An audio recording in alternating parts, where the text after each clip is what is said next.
Okay, so good to see everyone. Let me share my screen and here we go. Okay,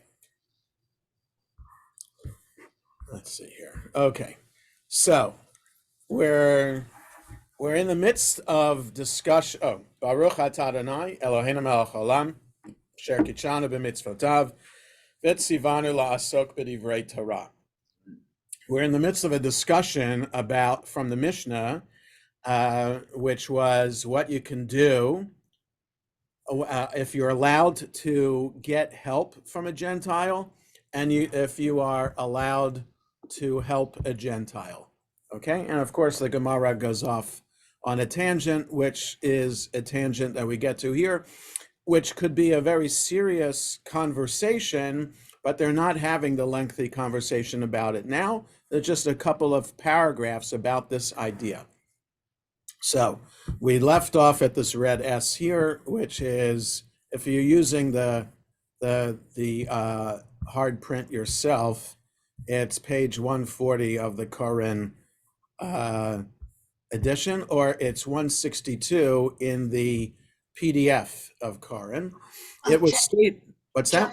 Yes, Beth. If I missed it, and don't repeat it, did you discuss the difference between heretic and apostate? Heretic. We're gonna do it right now. We're gonna do it right now.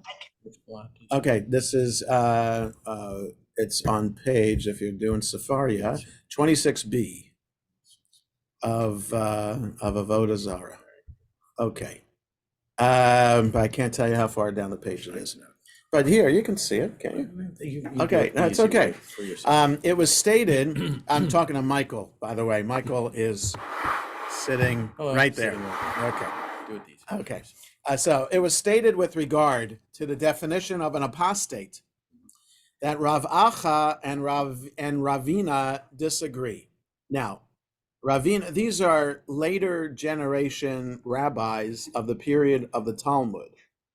And you would think, because there's been discussion in the Mishnah about apostate and heretic, why it would wait so long in the generations of rabbis to talk about it. Or why did the editor of the Talmud decide to bring in the fourth generation rabbis or fifth generation rabbis here? There are 4 generations of Mishnah rabbis, and there are 6 generations of Talmud rabbis. So Acha and Ravina, I think, are from the 4th or the 5th generation. Okay.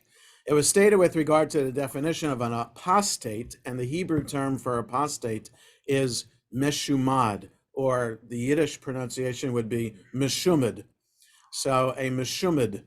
What is a meshumad? One says that someone who transgresses a prohibition due to his appetite is an apostate, while one who transgresses a prohibition in order to express insolence is a heretic.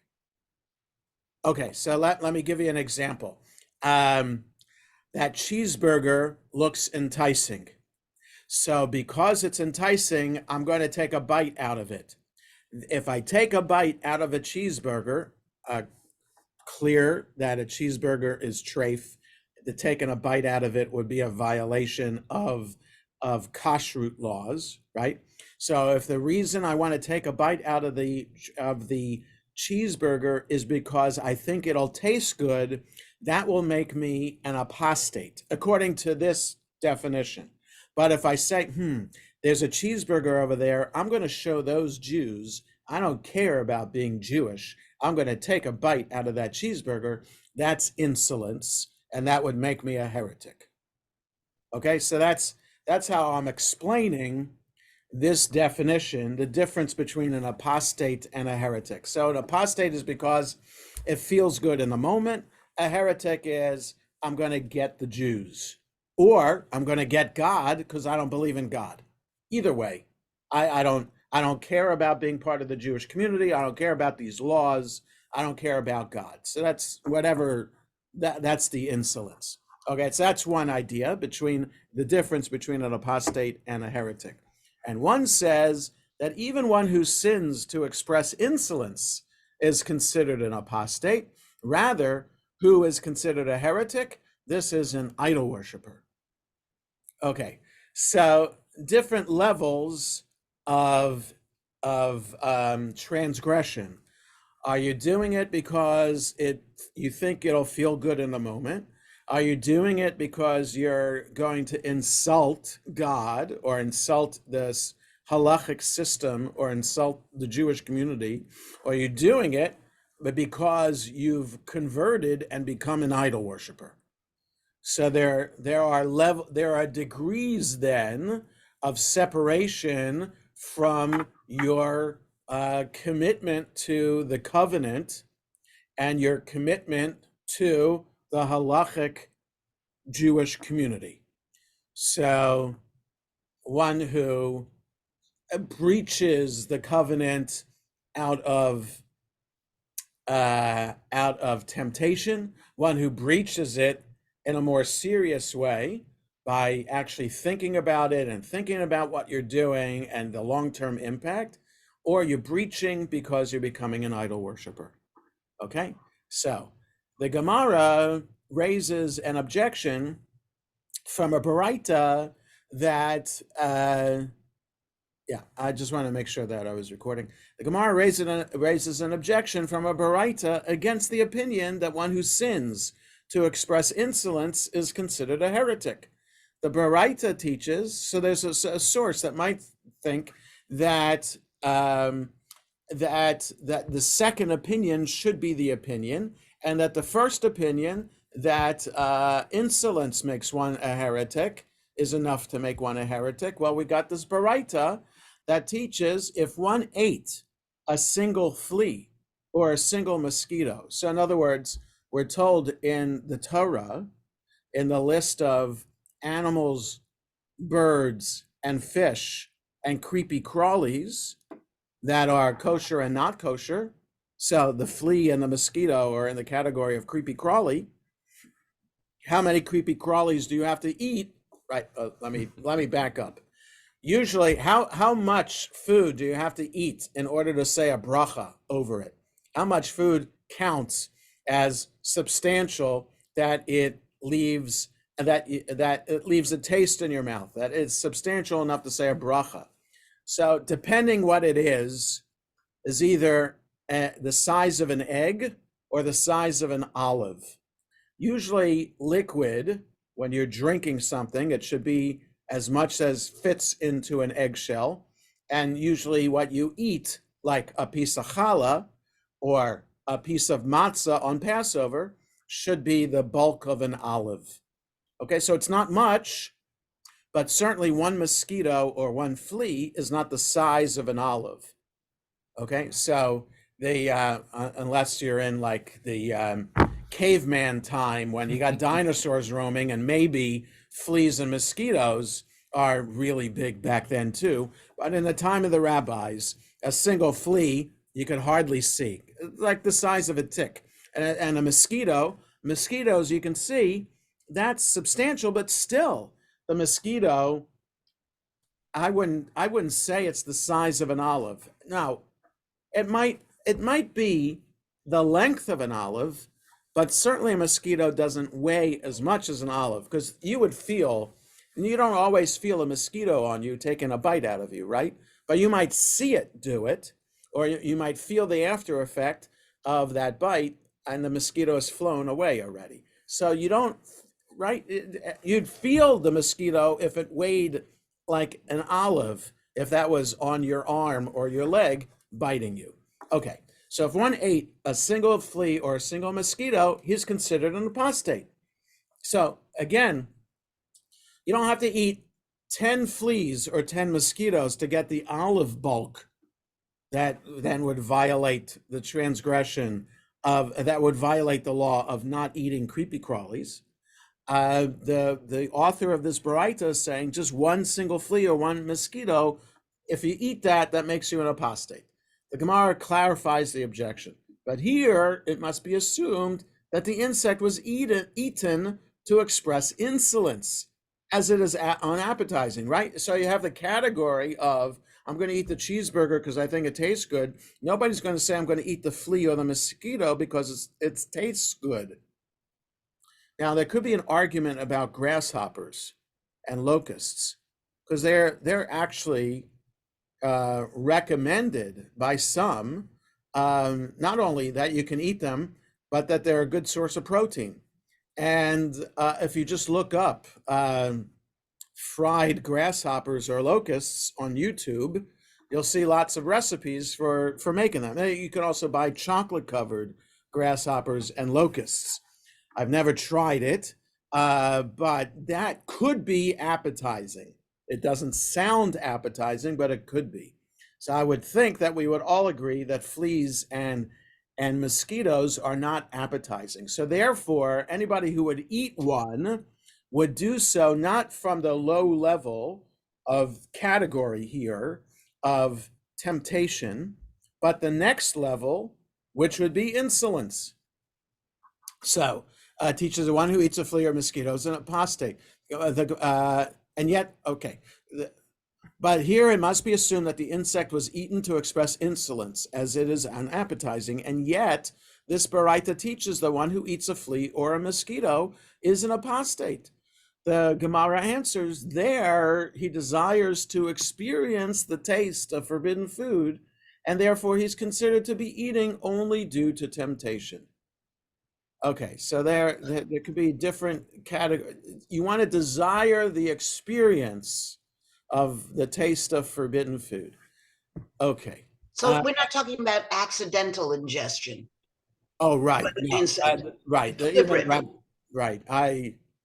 Right. I remember clearly an incident from when I was 4 and my brother was 6 that were outside in the summertime, sitting at a table in our backyard, and my brother swallowed a bee. So yeah, he didn't do it on purpose. So yes, you don't. That's not considered something that then, oh, my brother is considered a heretic or an apostate. What happened to him from it? That I don't remember, but I think that my parents were freaking out. But everything was fine. I don't know. It just popped into my mind. You know how otherwise I would not have remembered such a thing. But a conversation about fleas and mosquitoes brings back this memory. Yeah, it's crazy. The woman who swallowed the fly may or may not yeah. have been Then there's Jewish. that book. Yes, there was an old lady who swallowed a fly. Don't know why she swallowed a fly. And what's the last line? Perhaps she'll die. Perhaps she'll die. That's it. Yes. For our lives. That's it. Yes. Okay. So now there's a note here about heretics. Some commentaries explain that the Gentiles mentioned earlier in the Gemara engage in idol worship due to their ignorance, whereas heretics are fervent idol worshippers who intentionally defy the will of God. Rashi states that the term heretics refers to priests of idol worship, whether they are Jews or Gentiles.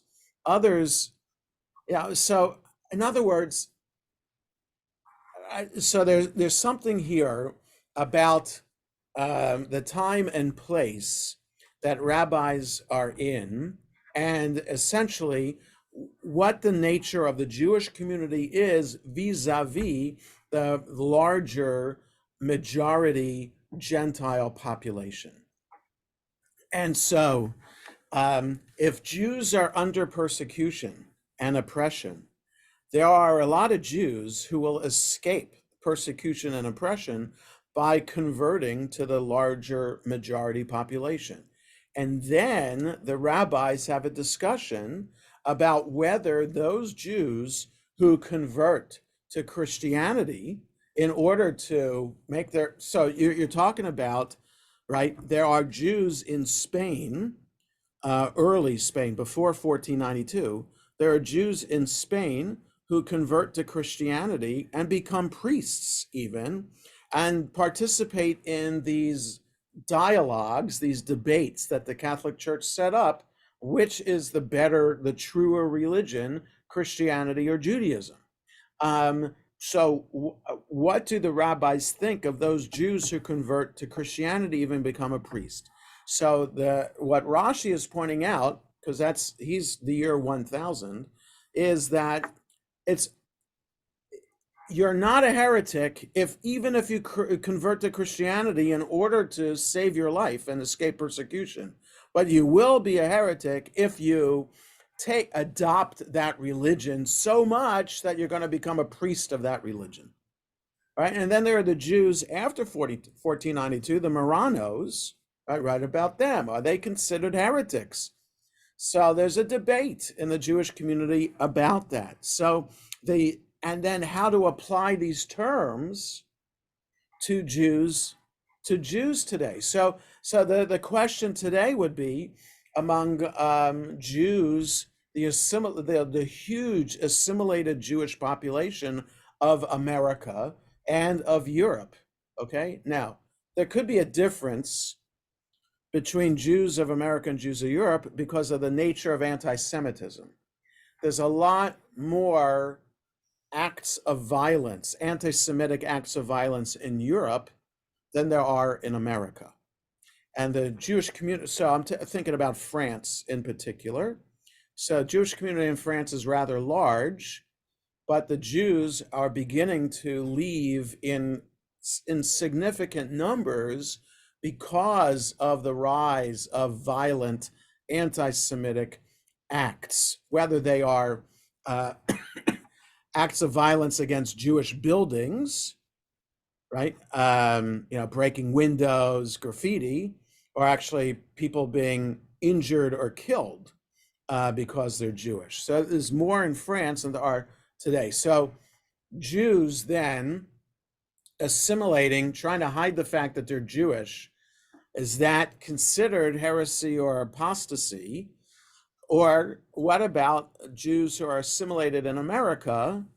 And the Pew Research study that came out recently showing the rise of nuns, N-O-N-E-S, that segment of the population that is either unaffiliated or atheist and agnostic, right? So just simply the amount of people who just are not affiliated, don't feel like being part of religion at all for whatever reason, is now more than 25% of the American population. So that's the largest it has ever been. So of course that means that the number of Jews who are nuns are also quite large. So what do you call those Jews who are assimilated? According to this, this Gemara, the Jews who are assimilated could be considered insolent. And if they're insolent, then they're heretics. Or maybe, so that's why I'm saying then, Rashi states that the term heretics refers to priests of idol worship, whether they are Jews or Gentiles. So in other words, Rashi would be an inclusive, welcoming rabbi. So if there was an assimilated Jew in his time who came back to synagogue, he wouldn't consider him a heretic. Rashi would consider him a regular Jew. And because heretics then also can't participate in the Jewish community. They're almost excommunicated. They can't, if a heretic comes and there are 9 non-heretics and 1 heretic, the argument would be not to count the heretic in the minyan. So Rashi would say you would count that assimilated Jew in the minyan unless this assimilated Jew then had become a priest. If he's a priest, then you don't count him for a minyan. But anything short of that, welcome him back. Okay, so this discussion lends itself to a lot more pages that should be here than there are, because we're going to be shifting the topic in a moment. So the note continues. Others, that is other rabbis, similarly claim that the aforementioned Gentiles are simply base individuals, have no concept of law and order, whereas the term heretics is a more general term that includes all idol worshippers, both Jewish and Gentile. The Rambam, Maimonides, writes in the laws related to this section of Gemara that heretics are those who stray after the thoughts of their hearts and concern themselves with foolish matters, which leads them to violate Torah law. Elsewhere, the Rambam writes that the term heretics refers specifically to Jewish idol worshippers. Now, Rambam is 100 years after Rashi, but a totally different society. Rashi is Ashkenazi, Rambam is Sephardi. Rashi's living in France, Germany, the Alsace-Lorraine region, and Rambam, born in Spain, moved to Morocco and then moved to Egypt. Totally different Jewish society where the Arab majority is a little bit more open to non-Muslims and allowing non-Muslims to participate more freely in society. Whereas Jews in Rashi's time, or then there are no ghettos in Rashi's time, but still they're limited in what they can do for a living, and where they can live, I believe, and certainly the amount of taxes they have to pay as well. Okay, so okay, so now we go on. But there are other notes here. Yeah, but that I guess is from what we had done last time. Well, here, one who eats non-kosher meat to express insolence is a heretic. A heretic is treated more severely than an apostate. For example, a Torah scroll written by a heretic must be burned because it's presumed that it was written for the sake of idol worship. That's interesting. So everybody needs a job, and a heretic could be a sofer. You don't buy a Torah scroll from a heretic sofer, because you never know what they're going to write in it. Now, this gets to, in modern times, in the ultra-Orthodox community, even the very Orthodox community, preferring to do business only with Jews who are Shomer Shabbos. Right, so this is an issue in the kashrut business today. So kashrut supervising agencies will only give their certification to a business. At least that's here. The VOD of Greater Washington does this. You own a business that wants to be kosher, you yourself have to be an Orthodox Jew. Okay, because that makes you then reliable in the eyes of the kosher supervising agency. So it's not just the food and how you prepare it, but it's also you as the person owning the business. That adds to whether the food that you're preparing is kosher. So it's not just about being a sofer, it applies to kashrut and other things like that too. So there used to be that Who, What, Where throwaway magazine that would be available at kosher places, and it's mainly published in Baltimore. So there were Shomer Shabbos car dealers advertised there, Shomer Shabbos handymen, and Shomer Shabbos insurance salesmen, and optometrists, right? So how would your glasses be any better by being made by a Shomer Shabbos optometrist than a non-Shomer Shabbos optometrist? So that's going, to the nth degree there about who's reliable and who you want to do business with. Okay. Jonah? Yes. I think I saw in the note that a Gentile who becomes a priest of idol worship is a heretic. Yes. No, it's so. But this makes sense. Whether they are Jews or Gentiles. So a Jew can become a Gentile by converting, and then right. So yeah. So but yeah. So it's interesting though. Well, we might get to this about when we start getting back to what the Mishnah said about can you use a non-Jewish midwife, a Gentile midwife, to birth your Jewish baby. So we'll see then whether that applies. If a Gentile who is sympathetic to Judaism or is sympathetic to monotheism or not, the Gentile who's not might be considered. Can you apply heresy to a Gentile too? So we might get there. But if a Jew converts to being a Gentile, he's either a heretic or an apostate. Just by converting, not necessarily by being a priest of idol worship, right? Okay, but the child of that Jewish woman who converts to Christianity is still considered Jewish by birth and biology. Okay, so why is that? It's because what we have to understand our history. What is the reason why the person converted to Christianity?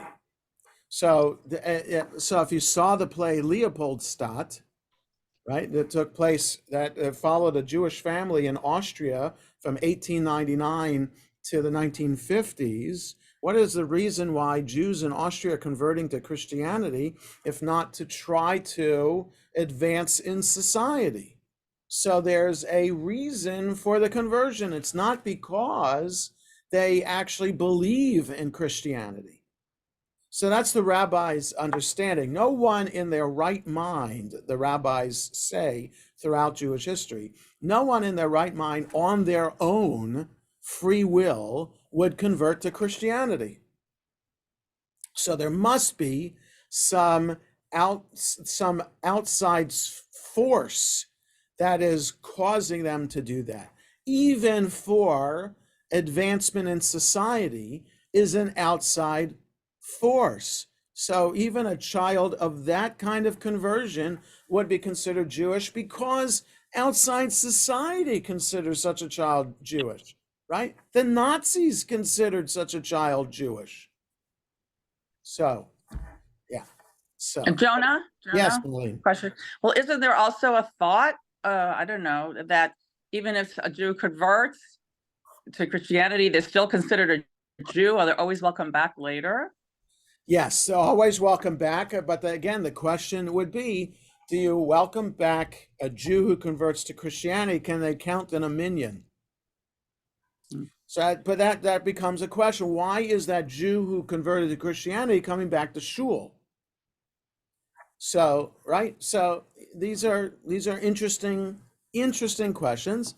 I haven't had to deal with this personally, but right, isn't Madeleine Albright the former Secretary of State? Isn't she something about her past? Is it just her father who's Jewish, or was it her mother who's not Jewish, but her?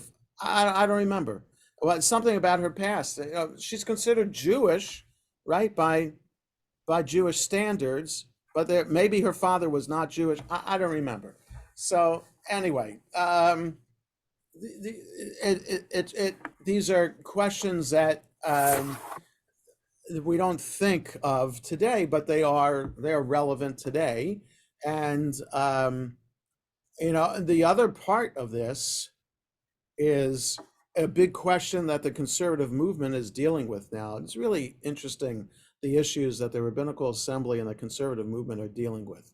So right now, a big issue is, and I don't know if this has made the mainstream Jewish media, but there's a cantor serving a conservative synagogue in the North Shore of Boston. So Marlene knows what I'm talking about in terms of geography.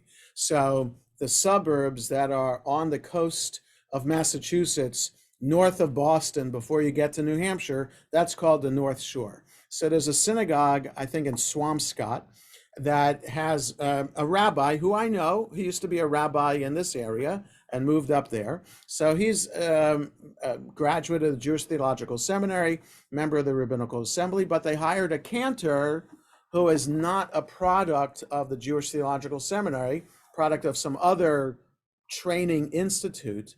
And she is authorized to officiate at intermarriages, even though she's a cantor at a United Synagogue member congregation. So this is now opening up Pandora's box in the conservative movement as to whether synagogues can hire clergy who will officiate at intermarriages. In other words, I am bound by my code of conduct as being a graduate of the seminary and a member of the Rabbinical Assembly, that I cannot officiate at an intermarriage wedding ceremony on pain of being evicted, ousted from the rabbinical assembly.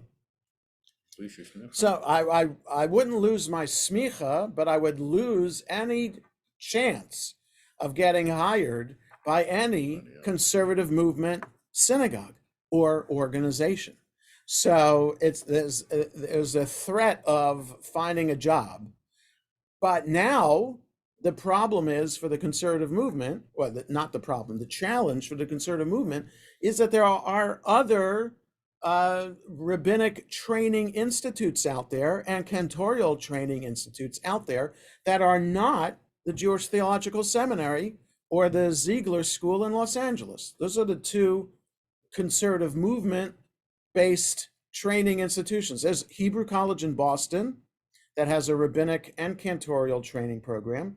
There's an organization in Philadelphia called Aleph, which is part of the Jewish Renewal Movement, that has both a rabbinic and cantorial training program. Like Sally Heckelman, some of us know from this area, serves as the cantor of Kol Shalom in Rockville, and she went through the cantorial training program of Aleph. And there's the Academy of Jewish Religion. Those are the main, and there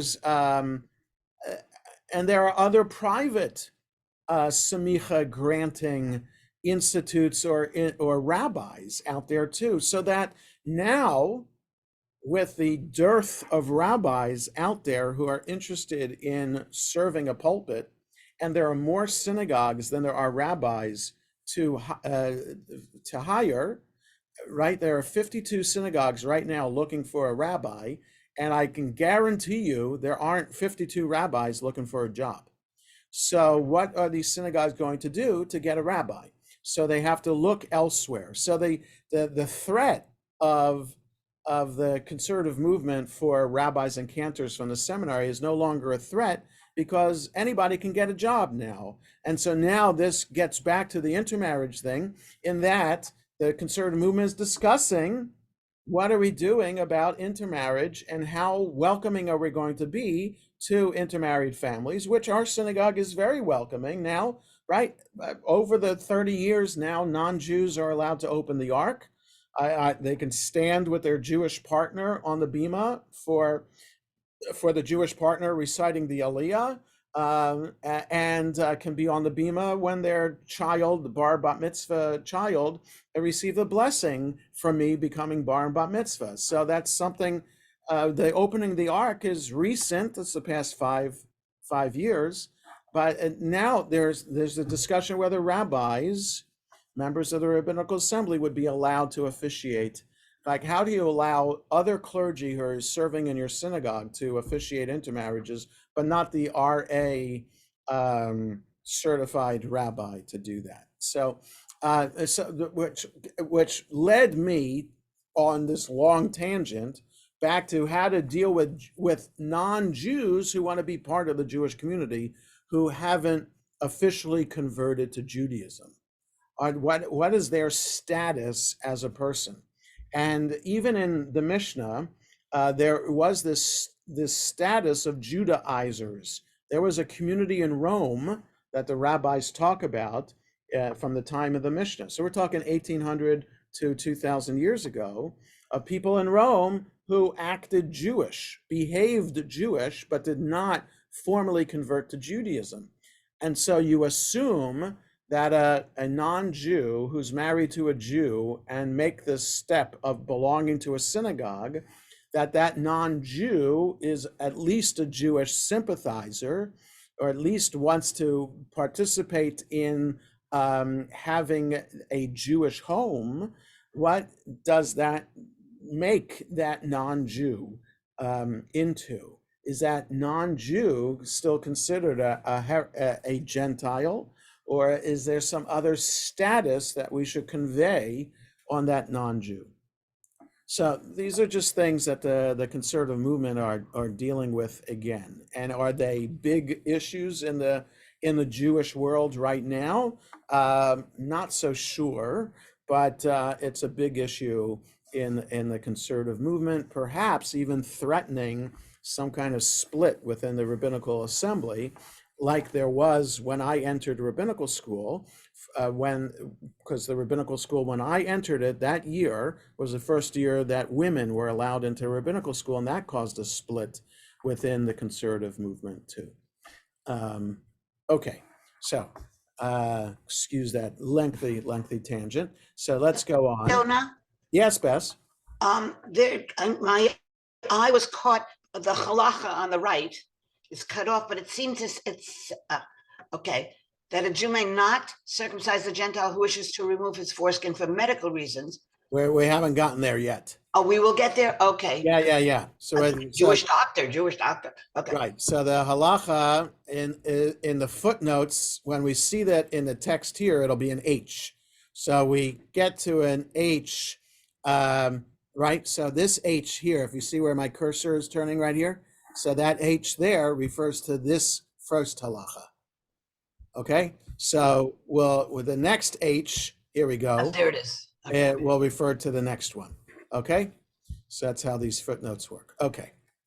All right. So next topic. We're off the apostasy heresy topic. The Gemara returns to the subject of lowering someone into a pit. So that is related to, just a second here. If we go back to the Mishnah, is it that far back? Here we go. This is the Mishnah from which we're based on. A Jewish woman may not deliver the child of a Gentile woman, because in doing so, she's delivering a child who engaged in idol worship. One may allow a Gentile woman to deliver the child of a Jewish woman. Similarly, a Jewish woman may not nurse the child of a Gentile woman, but one may allow a Gentile woman to nurse the child of a Jewish woman while the Gentile woman is on the Jewish woman's property. So I don't remember then where the pit came from. Just a second.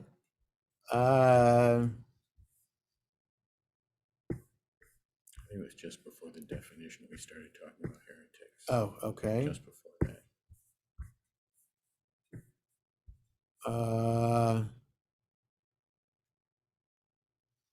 No, there's meat. Yeah, just before that. Oh, there it is.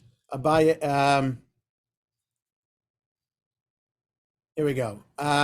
This is back on what page? It's a couple pages back. Rav Yosef thought to say a similar idea concerning that which is taught in a Braita with regard to Gentiles and shepherds of small domesticated animals. One may not raise them out of a pit, and one may not lower them into a pit.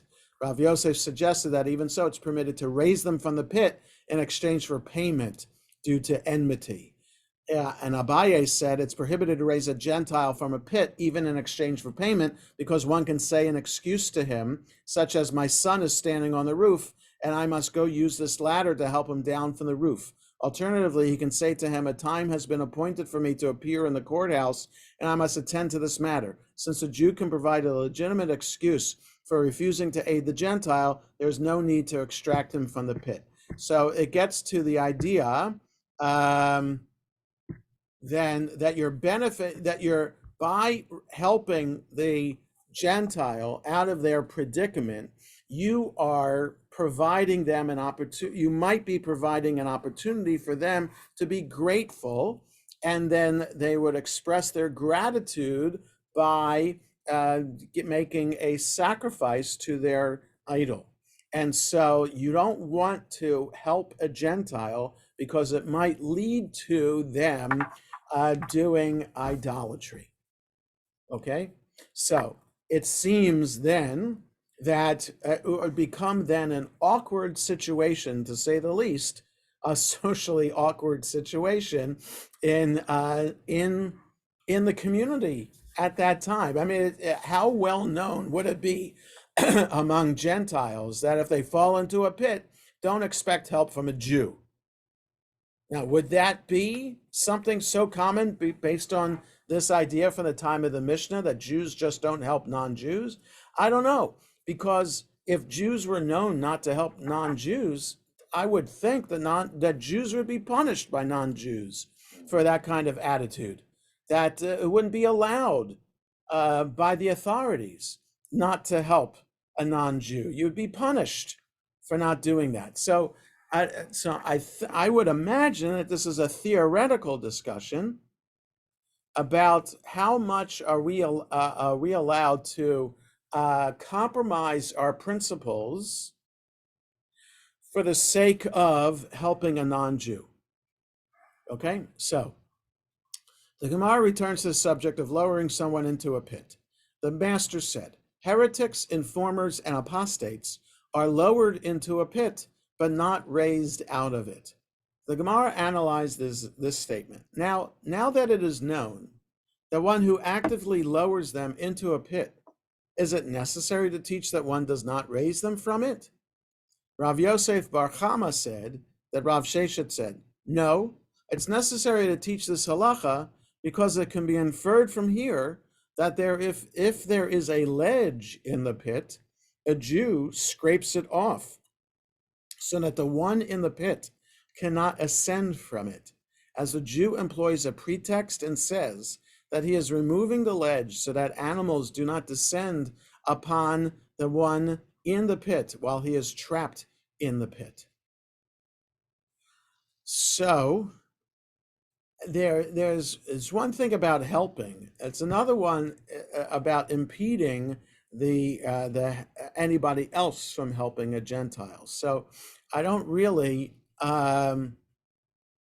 Let's just read one more paragraph because maybe then the halacha will help with this. Rabbah and Rav Yosef both say a different answer. No, it's necessary to teach this, as it can be inferred from here that if there was a stone at the mouth of the well that the one had fallen into, a Jew covers it and says that he's covering the opening in order to pass his animals over it. Ravina said one can learn from here that if there was a ladder in the pit, a Jew removes it and says, I require the ladder to lower my son from the roof. So here, not only are you not helping, you are also doing things that would prevent the Gentile from being saved. So here's this halacha, and I haven't read it yet. With regard to those individuals concerning whom the Gemara states that they should be cast into a pit and never raised from it, they may be killed even in public. If it's impractical to kill them in public, one approaches them with deceit in order to bring about their demise in a subtle fashion. For example, by removing a ladder from the pit in which the individual is trapped with the excuse that it's required to rescue his son from the roof. So, yeah. There's some background here, but it's not background on our section. So why would they be lowered into the pit and not raised out of? So I'm not. So I apologizing that I'm not fully understanding what the situation here is. Is it saving? Is it jailing? I don't know. Okay. Let's go on to this section about circumcision. Hey, John, can I ask one question before you move on? Go ahead, So- Marlon. So we're not allowed, or we're supposed to try to prevent the Gentiles from doing Avodah Zarah? We are, yes, we are supposed to, we're not supposed to do anything that by any kind of step would lead the Gentile to doing idol worship. So we had done that last year about can you do business with a Gentile around their holiday? Because what they're buying from you would be part of their celebration of their Gentile holiday. So there was lengthy discussion about that. So there are other things related to that. Can you build a building for a Gentile when you know the Gentile is going to do idol worship in that building? So and there are things like that. So here the idea of saving a Gentile could be because if they would be grateful for being saved, and then they would mark that gratitude by making a sacrifice to their idol. And then you would be then the cause of them doing that. It's something about if this is a Gentile that you would be allowed to kill in public, you're supposed to kill in public. So I don't get that. I'm not sure what, because the law that's taken from in Maimonides is from Hilchot Rotseach, which is the laws of a murderer, and I'm not sure if that's about a Jew murdering a non-Jew or vice versa, and what the laws there are. So that's why I'm not getting fully what the context of these two paragraphs is about a non-Jew and a well. Yeah, Rabbi, Yeah.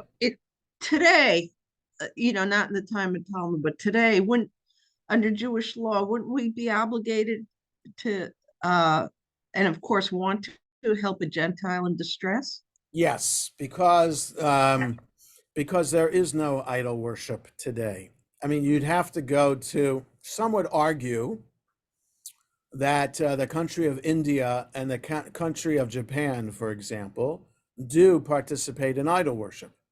That the Hindu religion is all about all these different Hindu gods that, right, there was this big controversy with the Prime Minister of India last week or 2 weeks ago dedicating a temple, a Hindu temple that is now on the site of a mosque that was destroyed by the Hindu community, and now there's a massive Hindu temple on that site. Anyway, Hindu religion has lots of holidays for different gods in the Hindu religion. So you can argue that the Hindu religion is idolatrous. You can also argue that some other, not just Japanese, but other Southeast Asian religions are idolatrous because, there's a whole idea of setting up a shrine in your house for your ancestors, and there are different temples for those particular, I don't know, Buddhism, Shinto, whatever it is. I don't know enough about it to know whether if it's really idolatry. Is there power in that? Or is there one God from which all these other gods stem? Right? That could be the argument about Hinduism, that there is one God, and then there are other gods that stem from that one God. So in other words, that could be how Christianity is understood, one God, but understood in Father, Son, and Holy Spirit, right? So again, so the basic idea today is that Gentiles are not idol worshipers, and therefore it's these laws here don't really apply today. Yeah, they're disturbing. Yeah, they are very disturbing, and that's why it's interesting to read it and understand it in Jewish historical context too. Like I was pointing out about things over the how to understand Jewish heretics and Jewish apostates over the centuries. So, yeah. Okay. Actually, this section here about the circumcision is going to take a while. So let's stop here for today because it's 10:21, and we'll so we're at the red S on 163 in this PDF, and we will continue next week. So have a good rest of the week, everybody, and we continue to pray for peace in Israel. Take care. Thank you. Thank you.